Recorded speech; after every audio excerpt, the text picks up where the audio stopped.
guys, welcome back to my channel. Today we are talking about camera settings. Yes, we're talking about how to finesse your camera settings so that you look a celestial and as moisturized and basically just like a glazed donut, because that is always the aesthetic on this channel. So a lot of people think that you need the best and most expensive equipment to get the best possible camera quality, but that's not really always the case. A lot of the time it's really about lighting and knowing how your camera works and how to use the camera settings to your advantage. So I'm going to be talking about the three most important settings in your camera, which are ISO, f-stop, and shutter speed. I'll also talk a little bit about white balance, and I'll do maybe a separate video on lenses if you guys would be interested, because that also kind of affects the quality of your images. So just to preface this video, I use a Canon T5i DSLR with the kit lens,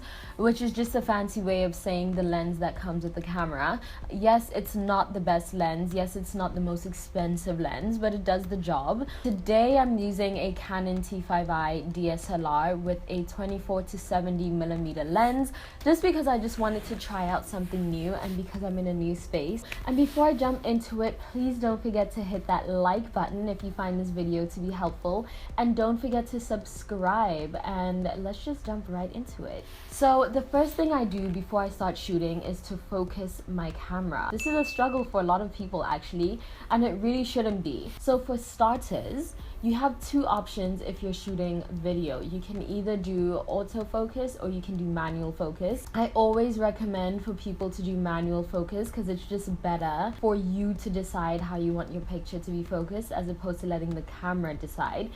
And when you're doing self-portrait photography, you don't even have the option to do autofocus. So you might as well just learn how to do manual focus anyway. What you can do is set an inanimate object in front of your camera, zoom in on that object and focus in on it. Or if you're shooting another human being, one thing that I like to do is to zoom in on a piece of hair, and then I focus in on that piece of hair, and then I zoom out again, and then everything will be in focus. It's literally just that easy. The next thing that I do is ISO. So ISO is basically just about the light sensitivity of your camera. So general rule of thumb, you want to keep your ISO as low as humanly possible, just because if it gets too high, then your image becomes grainy. Obviously, the higher your ISO, the more light you get in your image, and the lower your ISO, the less light. So it's all about the amount of light that you have available in your surroundings. I generally try not to go above 500 or 600, but at most I'll go to like 800 ISO. But that's really like me pushing it. Today, I'm shooting at an ISO of 500 with a shutter speed of 1/40th and an f-stop of 5.6. And I'll go into all of those other settings as I continue. So the next thing is your f-stop. Basically, your f-stop works exactly like how your eye works, and it basically is what decides how much light is going to be entering your lens. So the wider your lens is, obviously the more light can enter, and the less wide your lens is, the less light can enter. Just think of it that way.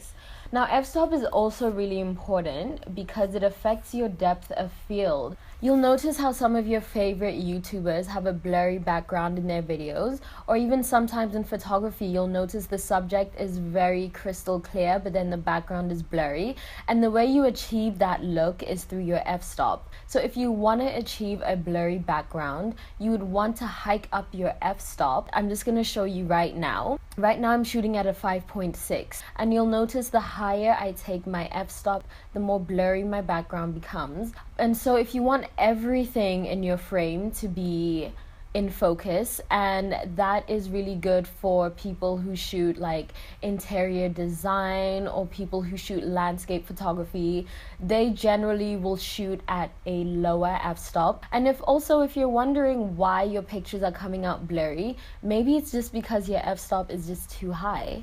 That could be a possible thing. But also, if you are shooting a video like a vlog and you're moving around a lot, then you also don't want to have your f-stop to be too high. You maybe want to keep it around 4.0 or just less than 4.0. And that's just so that you get everything in your frame to be clear. Generally, you only want that blurry background effect if you want to focus on one subject or on just one thing. So it really all depends on you. It all depends on what you're going for. The next setting is shutter speed. So basically, your shutter speed measures how long a frame is exposed for. So the longer your frame is exposed to the light, the more light you're gonna get. And the less time your frame is exposed to the light, the less light you're gonna get. So basically, if you have a really quick shutter speed, which is gonna be like 1/100th, for example, then that's not gonna get a lot of light into your camera. But if you have a shutter speed of 1/20th, for example, then your shutter speed is a lot slower, and that allows more light to enter into your camera. Another thing that shutter speed affects is motion blur. If you, for example, are shooting something sports related or race car driving, you'd want to shoot at a really quick shutter speed so that you can capture that really quick motion. But if you're shooting just something like this, where I'm literally just sitting here, then you don't need a really quick shutter speed. I'm shooting right now at a shutter speed of 1/40th, which really isn't very quick at all. But also, if your shutter speed is too slow, you can get what we call motion blur. So if I want to move around like this, or just whatever the case is, and my shutter speed is way too slow, then that's going to create motion blur, especially in photography. And of course, because shutter speed affects both your motion blur and it affects the lighting, you want to balance your shutter speed with your f-stop and your ISO so that you have enough light in your image that you also don't have any blurry pictures. Another reason why your pictures could be blurry is also just because your shutter speed is too slow. So again, if you're one of those people that's struggling to get crystal clear images or videos, check whether it's your shutter speed, because for a long time that was my issue and I had no idea, but now I know. And when you know better, you do better. And now let's talk about the frame rate. So the frame rate is a little bit more important for video, and it's pretty self-explanatory. It's just the rate that all of the images in a video are being captured, if I even explain that properly. But basically, most people shoot at a frame rate of between 24 and 30. If you're anywhere between 24 and 30, especially for YouTube, you'll be fine. And then the final step is white balance.